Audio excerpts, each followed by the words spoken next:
Hello friends, welcome to my YouTube channel NS classes. और आज के इस वीडियो में हम लोग बात कर रहे हैं चुनावी राजनीति की।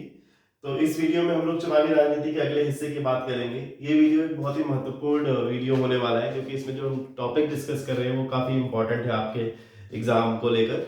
और केवल ये नाइन्थ क्लास के सिलेबस में ही नहीं, बल्कि किसी भी कॉम्पिटिटिव एग्जाम में इस टॉपिक से बहुत सारे क्वेश्चंस बनते हैं। और वो टॉपिक है आज का हमारा चुनाव आयोग। आज हम लोग पढ़ने वाले हैं कि चुनाव आयोग क्या है, चुनाव आयोग की क्या शक्तियां हैं, इसके क्या कार्य हैं।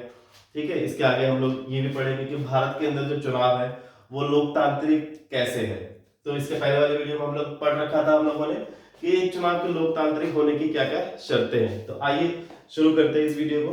तो सबसे पहले हम लोग जानेंगे चुनाव आयोग क्या होता है। देखो, चुनाव आयोग एक एक ऐसी स्वतंत्र संस्था है जो भारत के अंदर चुनावों का संचालन करती है। मतलब चुनावी अधिसूचना जारी होने से लेकर चुनाव परिणाम आने तक की सारी गतिविधियां, चुनाव के मतलब शुरू से लेकर लास्ट तक जो भी चीजें होती है उन सभी की जिम्मेदारी, उन सभी को ईमानदारी से पूरा कराने की जिम्मेदारी किसकी होती है? चुनाव आयोग की। ठीक है, तो चुनाव आयोग से रिलेटेड आर्टिकल ये कई बार कई सारे एग्जाम में पूछा जाता है कि what are the articles related to the election commission. तो उससे रिलेटेड आर्टिकल है आर्टिकल 324 से लेकर आर्टिकल 329 तक। चुनाव और चुनाव आयोग से संबंधित तमाम जानकारियां आपको संविधान के आर्टिकल 324 से लेकर 329 तक मिल जाएंगी। तो हम लोगों ने ये समझ लिया कि भारत के अंदर जो चुनाव का संचालन करने वाली संस्था है उसको हम चुनाव आयोग के नाम से जानते हैं। चुनाव आयोग अपने आप में एक बहुत ही पावरफुल संस्था है, ये हमें समझ लेना चाहिए। क्यों पावरफुल के ऊपर मैं इतना जोर दे रहा हूँ, या शक्तिशाली संस्था क्यों है? क्योंकि कोई संस्था अगर शक्तिशाली होगी तभी वो निष्पक्ष तरीके से काम कर सकती है। तो मैं आप लोग को बताना चाहूंगा कि भारत के अंदर एक स्वतंत्र और निष्पक्ष चुनाव आयोग है। भारत के अंदर जो चुनाव आयोग है उसका जो मुख्य अधिकारी होते हैं उनको मुख्य निर्वाचन आयुक्त बोलते हैं, चीफ इलेक्शन कमिश्नर। तो मुख्य निर्वाचन आयुक्त जिनकी नियुक्ति राष्ट्रपति के द्वारा की जाती है, उनको हटाने की प्रक्रिया बहुत ही जटिल है। उनको कोई भी अपने पद से हटा नहीं सकता। तो उनको हटाने की प्रक्रिया बहुत ही ज्यादा जटिल है, और उनके पास वो सारी शक्तियां होती हैं जो एक सुप्रीम कोर्ट के चीफ जस्टिस के पास होती है। तो आप समझ सकते हैं कि भारत के अंदर चुनाव आयोग एक बहुत ही शक्तिशाली और बहुत ही महत्वपूर्ण संस्था है। और ये संस्था महत्वपूर्ण है इसीलिए भारत जो है एक लोकतांत्रिक देश बना हुआ है हमारी आजादी के बाद से ही, और हम लोग विश्व के सबसे बड़े लोकतंत्र है इस समय। तो उसके पीछे एक जो कारण, एक बहुत बड़ा कारण वो चुनाव आयोग का भी है। तो चुनाव आयोग का जो सबसे बड़ा और सबसे जरूरी काम है वो ये कि देश के अंदर चुनावों का संचालन कराना।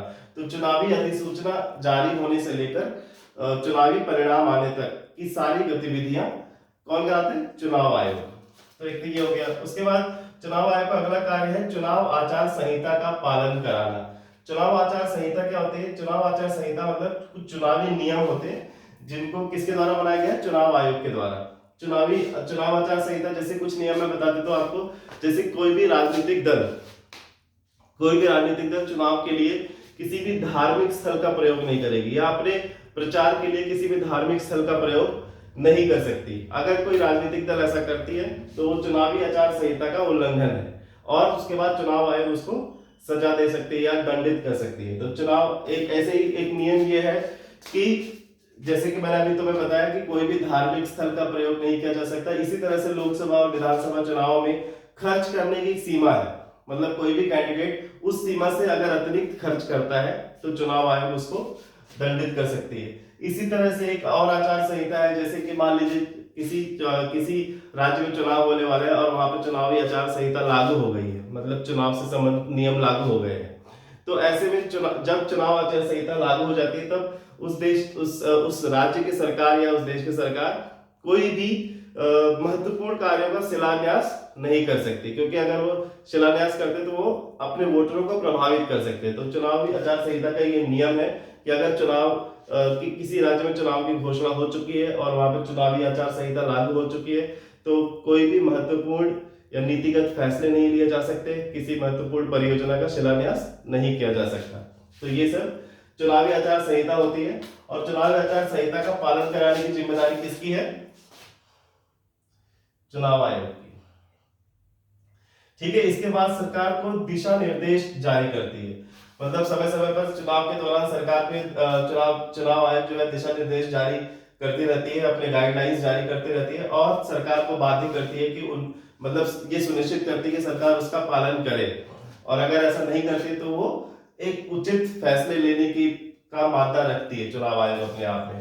ठीक है, तो उसका पालन कराने की जिम्मेदारी भी चुनाव आयोग की है। नियमों का उल्लंघन करने वालों को दंडित करना भी चुनाव आयोग की एक महत्वपूर्ण शक्ति है।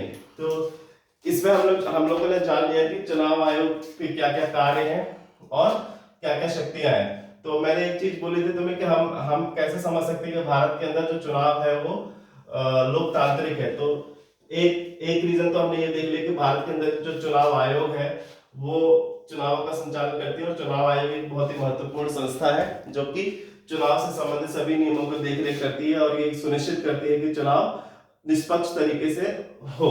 इसके अलावा और हम कैसे कह सकते हैं कि भारत के अंदर जो चुनाव है वो लोकतांत्रिक है, उसमें उसके लिए एक महत्वपूर्ण बिंदु है चुनावी भागीदारी।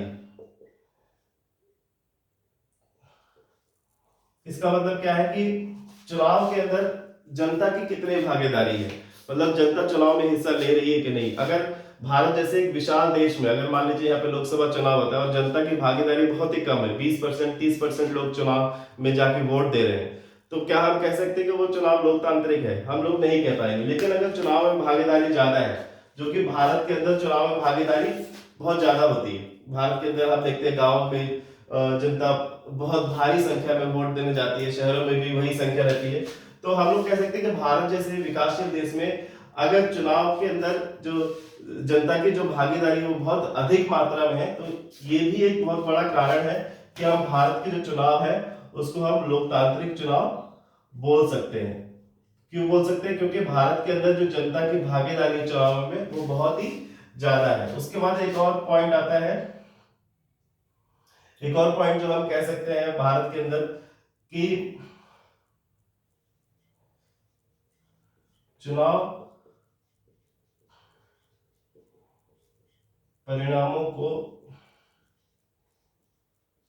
स्वीकार करना। मतलब हम हमारे देश में भारत के अंदर चुनाव जो लोकतांत्रिक है उसके पीछे ये भी एक बहुत ही महत्वपूर्ण तर्क है कि भारत के अंदर जो चुनाव है उस सभी राजनीतिक दल उन चुनाव के परिणामों को स्वीकार करती है। जैसे एग्जांपल देता हूं मैं तुम्हें, 2014 के पहले भारत के अंदर यूपीए गवर्नमेंट थी, कांग्रेस की सरकार थी, कांग्रेस और उसके सहयोगी दलों की सरकार थी। जब 2014 का लोकसभा चुनाव हुआ उसमें कांग्रेस और उसके सहयोगी दलों की हार हुई और भारतीय जनता पार्टी और उसके सहयोगी दलों की जीत हुई। तो ऐसे में क्या हमारे यहाँ पे कोई दंगे फसाद हुए?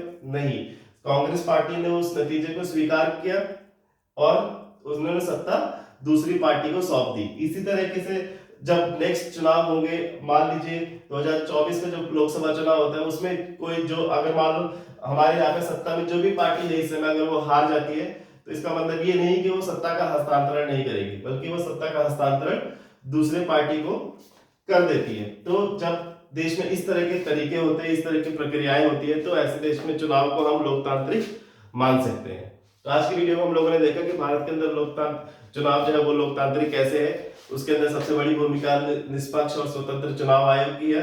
उसके बाद चुनावी भागीदारी मतलब जनता की भागीदारी कितनी है चुनावों में। इसके अलावा चुनाव परिणामों को स्वीकार करना, भारत के अंदर चुनाव परिणामों को स्वीकार किया जाता है। जो पार्टी जीतती है वो सरकार चलाती है, जो हारती है वो सत्ता जीतने वाली पार्टी के हाथों में सौंप देती है। तो आज की इस वीडियो में इतना ही। मैं उम्मीद करता हूं कि आप लोगों को मैंने जो भी समझाने की कोशिश की वो समझ में आया होगा। मिलते हैं नेक्स्ट वीडियो में। धन्यवाद।